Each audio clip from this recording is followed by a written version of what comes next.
Sunday. It's time for 3 questions that you've given that I'm going to answer. Good trade? I thought so. And we're going to start off with Andrew Battaglia. Hope I said that right.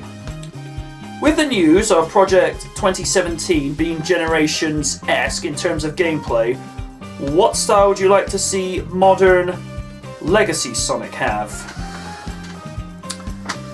Modern, huh? I'd like to see something a little different this time. I mean, we've seen with Generations back in 2011 that they can have classic and modern Sonic coexist quite harmoniously with the different styles of gameplay. I'd actually like to see...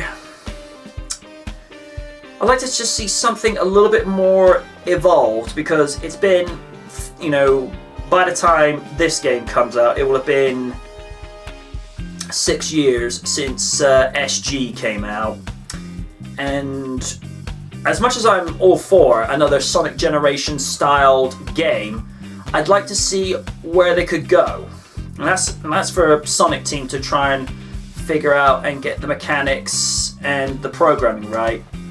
Because, I mean, classic Sonic, there's not really a lot you can do with regards to how his gameplay style has been handled over the years. He's got to be the template classic legacy character, which I'm presuming is what you're referring to.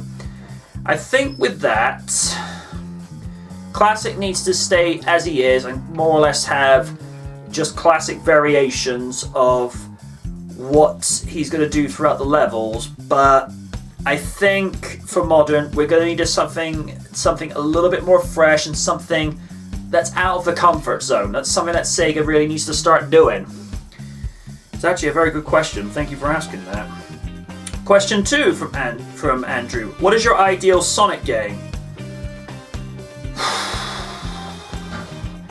That is one of the better questions I've been asked. The most ideal Sonic game for me is a tie between Sonic the Hedgehog 3 and Sonic Unleashed. Sonic 3 had the sense of... It was difficult enough that it wouldn't just be a walk through the park, but at the same time, it wasn't something you couldn't overcome. You could actually get through this game if you just pushed yourself hard enough.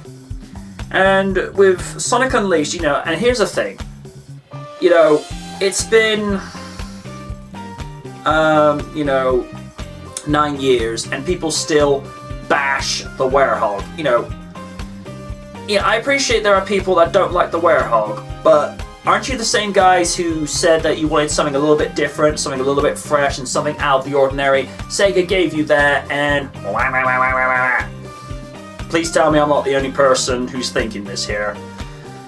I love the fact that Unleashed was just a very fluid pacing game. I mean, even, you know, there are aspects of the Werehog's gameplay that it's, you know, it was fast, it was fluid, and particularly if you're someone like me who likes stress relievers, you had a long day at work, or you just had, one of those particular days where you're friends where you just don't have time for anybody. You go and do some bashing with the enemies on screen as the Werehog. It relieves some tension. And for me, that's very therapeutic. So, and Sonic's daytime levels in Unleashed, in all honesty, that's the best style of gameplay for Sonic I've seen since Sonic Adventure 2. And in essence, with the way that they had his gaming style done, where it's not completely 3D and it's not 2D. There are elements where they have the 2.5D, and it's just like perfect. It's like, with regards to modern Sonic's gameplay style, they cracked it at last. They found a way to meet people halfway down the way. So those are my 2 ideal Sonic games: Sonic 3, and by extension Sonic 3 and Knuckles, and Sonic Unleashed. And also, as a minor note, folks, it's 2017. Get off the whole hating Sonic 360 from 06, because it ain't 2006 no more. I'm just saying. Question 3 from the Prez. How you doing?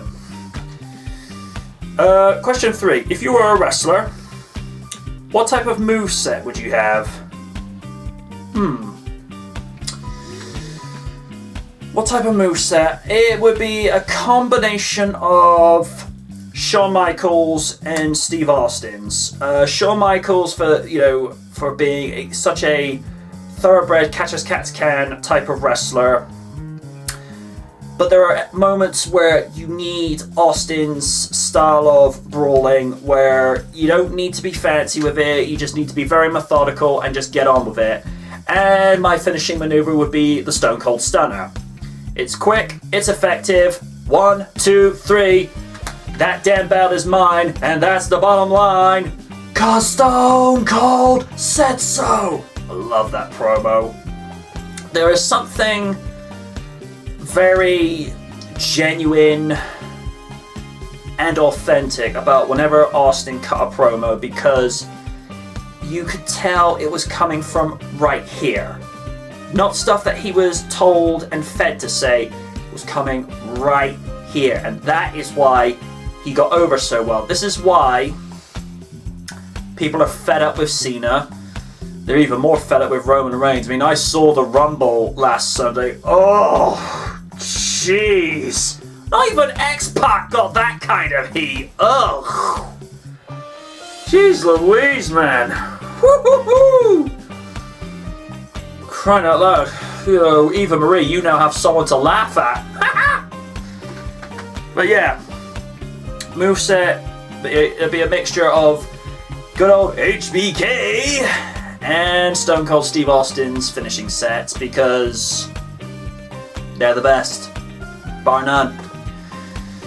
Well, that's it for another episode. You know how the shtick works by now. Leave a question in the comment section below. This is DynamicKnight.com here on YouTube, Facebook, Twitter, my Tumblr page, or if you're over at the guys at River City Gamers, how you doing? With the hashtag AskTheKnight. And a special thank you to Beachfront Roll Productions, Give Me Free Art, for the use of their royalty-free backgrounds. Look them up, they're awesome. They're the best way to help you get started when you're using green screens like I'm using. And it's just a healthy way just to get yourself started. Until then, folks, ask again.